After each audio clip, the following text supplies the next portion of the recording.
타고난 건강으로 사는 것은 35세까지라는 말이 있습니다. 건강은 노력하는 사람에게만 주어집니다.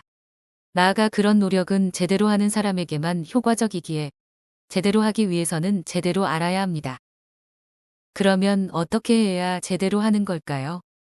18년 전부터 만여 명의 임상 경험을 기반으로 생활습관의학을 전달해온 조병식 의사는 40즈음부터 당뇨와 고혈압 같은 대사질환이 시작된다며 35세 이후부터는 식생활, 운동, 스트레스 등 생활습관을 관리하여 내 몸을 병들게 하는 요소를 제거해야 한다고 합니다.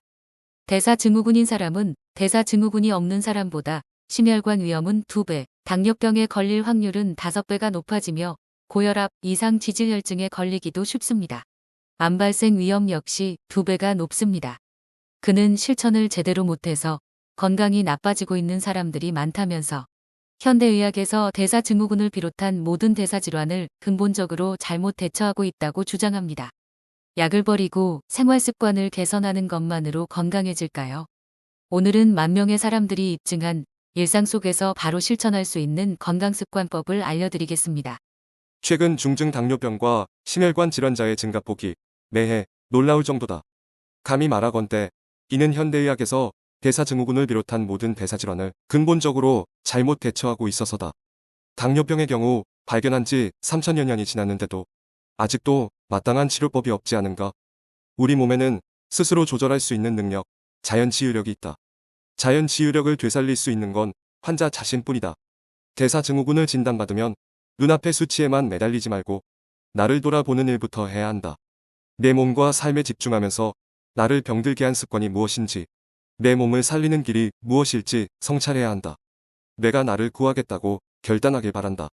약을 먹어 모든 수치가 정상으로 돌아오더라도 과식과 과로, 게으름이 판치는 생활습관을 개선하지 않는다면 질병은 다시 반복되기 마련이다. 매일 먹는 음식을 바꾸고 걷기와 풍욕, 명상 등을 통해 몸과 마음에 쌓인 노폐물을 배출하면서 새로운 습관을 배우고 경험하는 것이다. 보통 고혈압, 당뇨병, 고지혈증은 2~3개월 충실히 건강습관을 지키면 병원에서 처방한 화학약물을 끊을 수 있다. 대사증후군 치료에서 가장 중요한 것은 식이요법과 운동이다. 현미채식과 걷기를 충실히 실천하면 의외로 빠르게 몸 상태가 개선될 수 있다. 그러니 다른 건 몰라도 식이요법과 매일 만보 걷기는 꼭 실천하기를 거듭거듭 당부한다. 건강습관에서 중요하게 여기는 또 다른 요건은 자연, 특히 산이다. 맑은 공기와 촉촉한 땅, 귀를 간지리는 새소리, 산에서 얻을 수 있는 이로움을 이루 다 말할 수가 없다. 도시에 사는 사람이라면 가까운 산을 찾아 주 1~2회 산행하기를 추천한다. 집 근처에 산이 있다면 말해 무엇하랴. 수시로 산에 다녀와라. 건강해지는 5대 습관혁명. 1. 식습관. 대사질환 최고의 치유습관 현미채식. 몸 안의 독소를 빼고 영양을 채우려면 최소 3에서 6개월 동안 완전 채식인 현미채식을 해야 한다. 그래야 입맛을 길들여 현미채식을 평생 식습관으로 몸에 들일 수 있다. 1. 운동습관. 혈당 혈압을 낮추는 10분 운동법. 신나는 음악을 틀어놓고 음악에 맞춰 오른발 2번, 왼발 2번 발 뒤꿈치를 들었다 내렸다만 하면 된다. 어깨와 팔은 음악에 맞추어 자연스럽게 리듬에 따라 움직인다. 신나게 스텝을 밟는 일명 해피댄스다. 10분이지만 운동량은 만만치 않다. 무려 4000보를 걷는 효과가 있다. 10분 운동법을 하면 혈당 수치는 바로 내려가는데 혈압은 바로 내려오지 않고 1시간 정도 쉬었다가 내려가는 것을 확인할 수 있다. 3. 해독습관. 신선한 공기를 이용한 치유법, 풍욕. 풍욕은 대사질환자라면 매일 습관을 들여서 해야 하는 독소 배출법이다. 피부로 호흡하는 일이 처음이라 낯설고 어색하겠지만 풍욕의 효과를 알고 나면 금방 그 매력에 빠진다. 풍욕은 프랑스 의학자인 로브리 박사가 창안한 해독법으로 신선한 공기를 이용한 치유법이라고도 한다. 풍욕의 목적은 피부에 직접 신선한 공기를 쏘여서 노폐물과 독소를 배출하여 몸을 해독하는 데 있다. 풍욕을 하면 피부에 탄력이 생기고 세포에 산소 공급이 원활해져 면역력이 높아진다. 인체 산성과 알칼리성 균형을 바로잡아 체질도 개선된다. 풍욕은 본래 숲에서 발가벗고 바람 목욕 플러스 명상을 하는 것이지만 집에서는 속옷을 입고 마음을 편안하게 해주는 음악이나 책 낭독을 들으며 혈액순환 운동 플러스 경청으로 진행한다. 이불을 덮고 있는 동안 마음을 정화해주는 음악이나 좋은 글을 듣고 이불을 덮지 않고 있는 동안에는 굳어진 몸을 마찰하고 풀어주며 모세혈관까지 운동한다.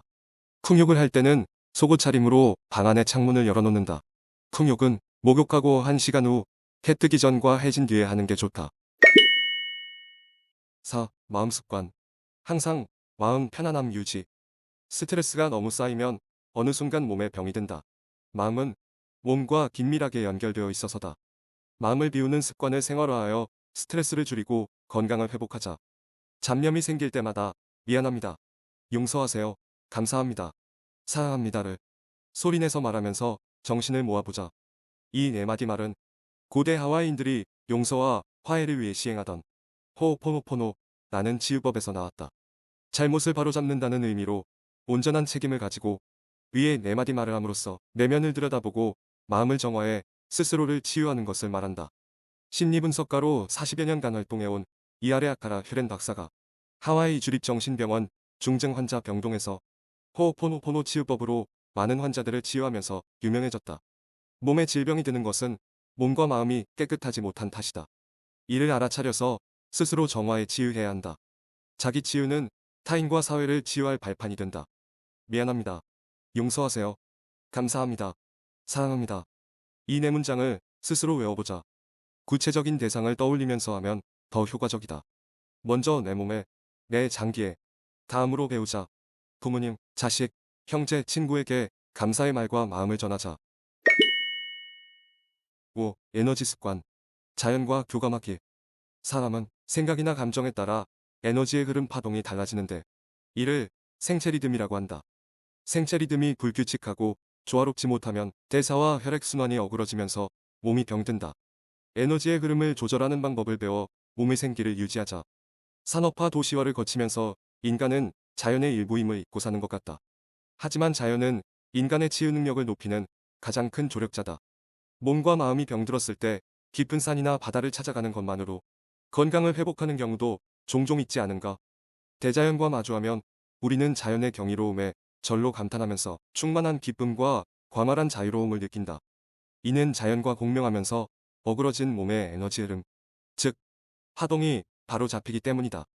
일상이 바빠 대자연을 찾아가기 어렵다면 가까운 공원이나 낮은 산, 텃밭에 가서 땅과 접촉하기를 추천한다. 땅과 직접 몸을 맞대고 에너지를 얻는 치유법을 어싱이라고 한다. 어싱은 지구를 뜻하는 어스에 행위를 의미하는 ing를 붙여 만든 단어다. 특별한 요령 없이 맨발로 흙을 밟거나 숲에 들어가서 명상하면 된다. 흙을 밟고 만지는 것은 땅 에너지와 공명하는 행위다. 집 근처에 황토나 모래밭이 있다면 틈날 때마다 맨발로 걸어보자.